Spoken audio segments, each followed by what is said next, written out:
In this section, we're going to be working with fractions versus with the whole numbers we did in the last video. So in this first example, we have 1/2 plus negative 2 over 5. Now again, you don't have to rewrite it, but I'm just showing that you've seen this type of problem before. 1/2 minus 2 over 5. The reason I could do this again is opposite sign. Now, the problem with when it comes to fraction is that we cannot combine in terms of addition and subtraction. We cannot combine until they have common denominator. So look at the first denominator is 2. The second denominator it's 5. So what we're going to do is that we're going to change it into the same denominator. The only number, the lowest common number between 2 and 5 is 10. So in order to change 2 into 10, I'm going to multiply by 5. And if I multiply by 5 on the denominator, I got to do the same on the numerator, the top.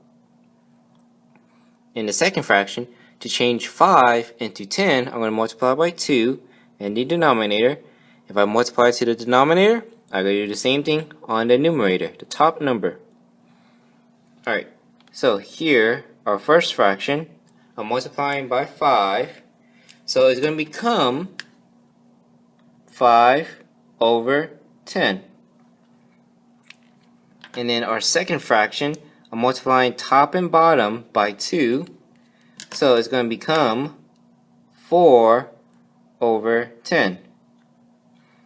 So 5 over 10 minus 4 over 10. That would simply become 5 minus 4 over 10. So I combine these two fractions into one fraction because they have the same denominator. Again, I combine these two fractions into one because they have the same denominator. Right now we have 5 minus 4 on the top. I can simplify that, which will be 1 over 10. So the answer will be 1 over 10. 1/2 plus negative 2 over 5 equals to 1 over 10. In the second example, we have negative 2/3 plus negative 1/4.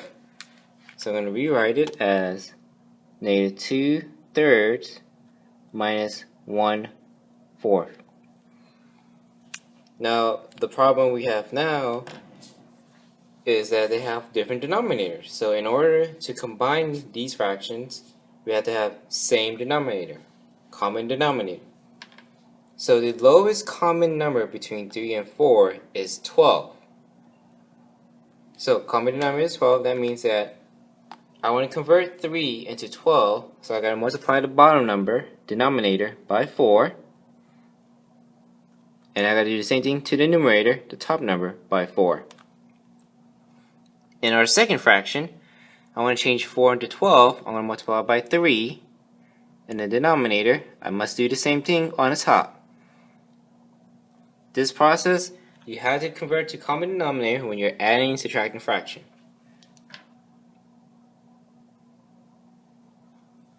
Alright, in our first fraction, I'm multiplying by 4, top and bottom.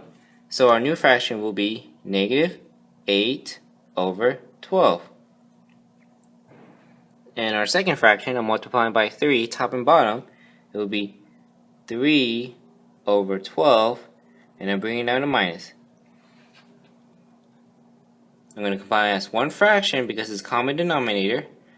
So on the top will be negative 8 minus 3.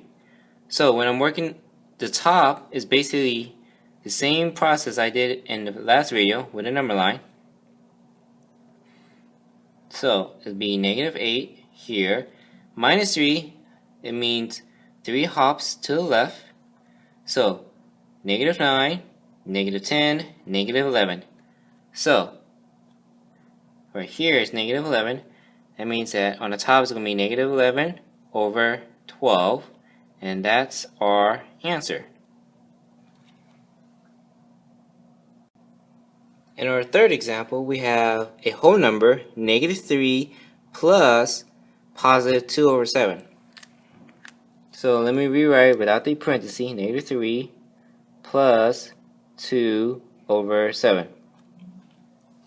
Now the issue we have here is that we have a whole number being added to a fraction. So when you're adding or subtracting fractions, where 1 is a whole number, where 1 is a fraction, we need to have where both of them are fractions.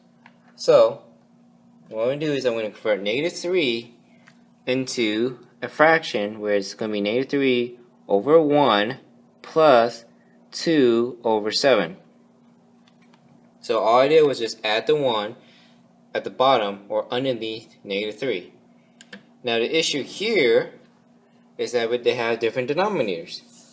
So we need to look at the common denominator between 1 and 7. So the only lowest common denominator between these two is 7.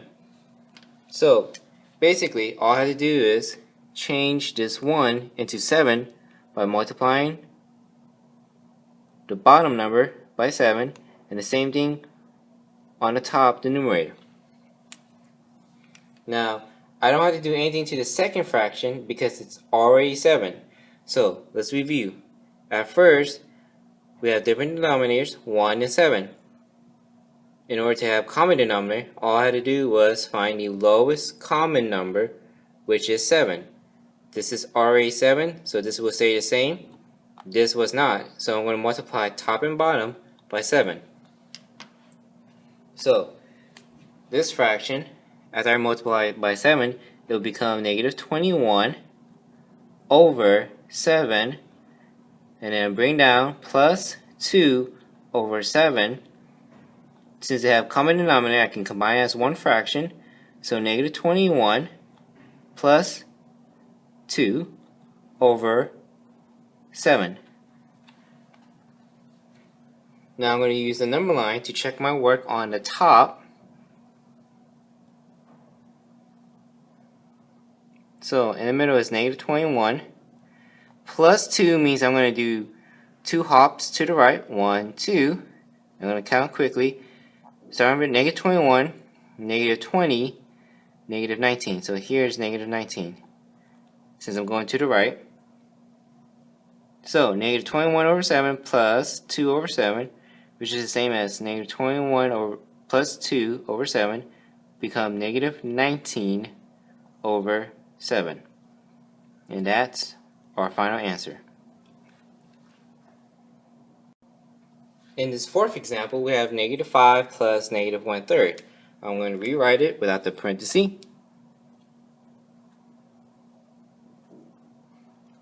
Since it's plus negative 1/3, that would simply become negative 1/3 or minus 1/3. So again, the issue is we have a whole number subtracted with a fraction. We need both of them to be a fraction, so I'm going to change negative 5 into negative 5 over 1 minus 1/3. All I did was just add the 1 underneath negative 5.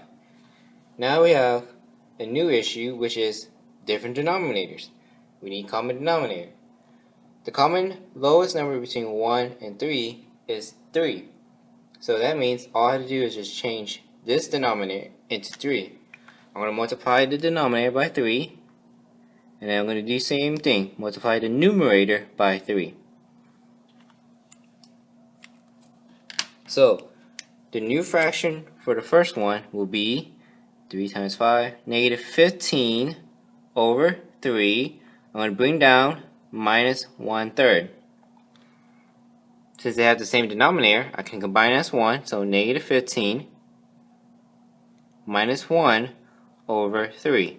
If I were to check the top, negative 15 minus 1, number line. Since it's minus 1, I'm going to go to the right 1 hop. So starting with negative 15, negative 16. That's where I stop.